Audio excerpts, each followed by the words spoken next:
નમસ્કાર, હું મનીષા. આપ જોઈ રહ્યા છો સ્પાર્ક ટુડે ન્યૂઝ. આગામી સમયમાં વિધાનસભાની ચૂંટણી આવી રહી છે, જેને લઈને અત્યારે તમામ પાર્ટીઓ દ્વારા કમર કસી લેવામાં આવી છે. મીટિંગોનો દોર ચાલુ છે.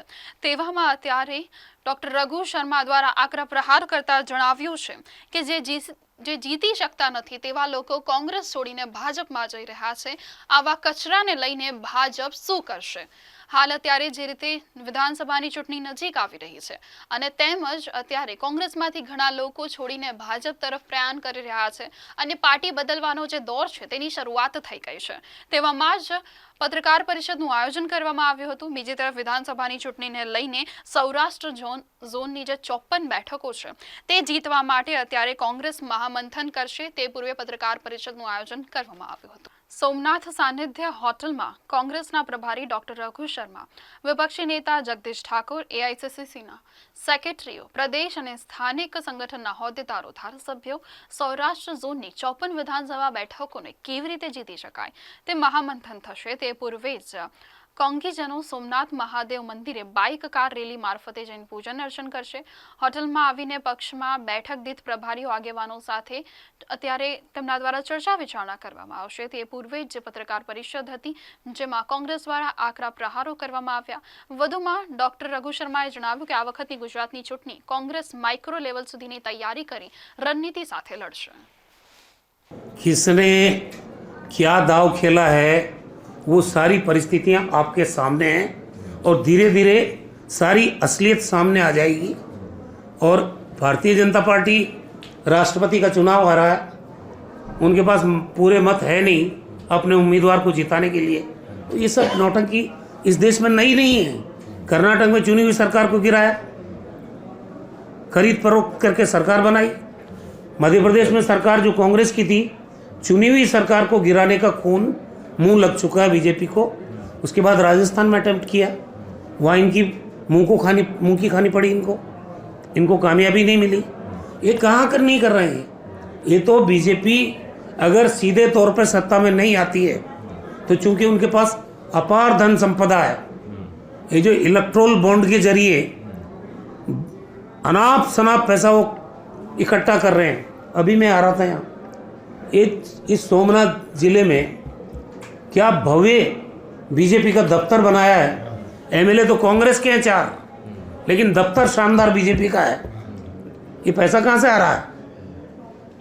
जवाब देगा कोई कि बीजेपी इस 8 साल में रातों रात इतनी पैसे वाली हो गई कि देश के 350 जिलों में आपने अपने पार्टी के दफ्तर खड़े कर दिए. और हम 70 साल हमने भी राज किया है, हम दफ्तर नहीं बना पाए क्योंकि हमने भ्रष्टाचार नहीं किया, हमने गलत काम नहीं किया, हमने लोकतंत्र का सम्मान किया, हमने चुने हुए लोग सरकारों को सम्मान की दिया. बीजेपी सारी लोकतंत्र इसीलिए हम कह रहे खतरे में है और ये लोकतंत्र का गला घोटना चाहते हैं. हमें किसी से कोई डर नहीं लगता. हमारे यहाँ ये आ चुके हैं, मार खा के जा चुके हैं. हमारी सरकार को कोई खतरा नहीं है. अभी राज्यसभा के चुनाव हुए राजस्थान में, ये बोल रहे थे कि हम तोड़ेंगे, और टूटा किसका? बीजेपी का टूटा.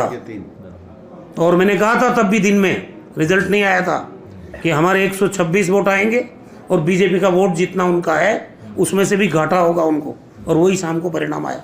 गलत फहमी नहीं होनी चाहिए किसी. एक आखिरी बात, गुजरात में भी बात चल रही है कि अभी चुनाव से पहले कांग्रेस के 10 से ज्यादा विधायक भी कांग्रेस छोड़ने वाले, बीजेपी में जाने वाले, ऐसी र्यूमर चल रहा है, ऐसी बातें चल रही है. क्या है? कोई कांग्रेस नहीं छोड़ रहा. जिसकी जमीन खिसक गई, जिसको आर्थिक लाभ लेना है, जो बीजेपी के लालच में फंसना चाहता है, वो पार्टी छोड़ता है. कांग्रेस का समर्पित कार्यकर्ता, जो जमीनी कार्यकर्ता है और जिसकी पकड़ है, वो आज भी कांग्रेस के साथ है. अभी मैं कहना चाहता हूँ, ये राज्यसभा का चुनाव आ रहा, बीजेपी गुजरात में कर क्या रही है? जमीन तो खिसक गई, गुडविल खत्म हो गई, इवेंट मैनेजमेंट कर रही है. इस महीने ये 2 लोगों को खरीदेंगे, अगले महीने ये 2 लोगों को खरीदेंगे, ताकि कांग्रेस का टेम्पो खराब करने की रणनीति के तहत ऐसा किया जा रहा है. हमें मालूम है कौन छोड़ने वाले हैं, लेकिन हमें यह भी मालूम है कि वो जीतने वाले नहीं है. तो उस कचरे को लेके बीजेपी करेगी क्या? वहाँ कोई पूछने वाला नहीं है. और यहाँ हम पूरी मजबूती के साथ ये चुनाव लड़ेंगे.